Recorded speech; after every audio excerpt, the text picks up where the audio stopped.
आज प्रभाग 2 मधून मला सर्वात जास्त मताने माझ्या मायबाप जनतेने मला निवडून दिलंय, त्याबद्दल मी त्यांचे आभार मानते आणि आम आदमी पार्टीचेही आभार मानते। या निवडणुकीसंदर्भात प्रथमतः मी सांगू इच्छितो की यापूर्वी माझी पत्नी नगरसेविका सौ शालिनी संजय सुखदान या प्रभाग 2 मध्ये नगरसेविका होत्या आणि आम्ही केलेल्या कामाच्या अनुषंगाने आमच्या जनता मायबापाने पुन्हा नेवासा शहरात सर्वात जास्त मताधिक्याने त्यांना निवडून दिलेलं आहे। परंतु यात एक गोष्ट मला नमूद करावीशी वाटते की हे जे श्रेय आहे ते आमच्या सगळ्यात महत्त्वाचं की आम्ही नुकतंच आम आदमी पार्टीला जॉईन झालो, त्याचं श्रेय आमचे ॲडव्होकेट तालुका अध्यक्ष ॲडव्होकेट सादिक भाई शिलेदार, राजूभाऊ आगाव, करीमभाई शेख, सलीमभाई यांना जातं।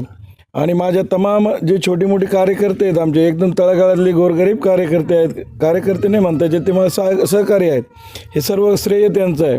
म्हणून आम्ही या जे आम आदमीचं महाराष्ट्रात पहिलं नगरसेवक होऊन जे खातं खोललेलं आहे, तर या आम आदमी पार्टीचा महाराष्ट्रात सर्वपरीनं विस्तार करायचा आणि एक दिवस महाराष्ट्रात सत्ता आम्ही आणून दाखवू, हा एक विश्वास आमचा आहे। जनता मायबाप तो स्वीकारेल, कारण आम आदमी पार्टीचं जे सगळ्यात मोठं वाक्य आहे की कोणत्याही जाती धर्माच्या आधारे राजकारण न करता विकासात्मक राजकारण झालं पाहिजे। म्हणून आम्ही आम आदमी पार्टीबरोबर आहोत आणि यापुढे आम्ही कोणतेही जातपात धर्म न बघता फक्त विकासात्मक राजकारण करणार आहोत।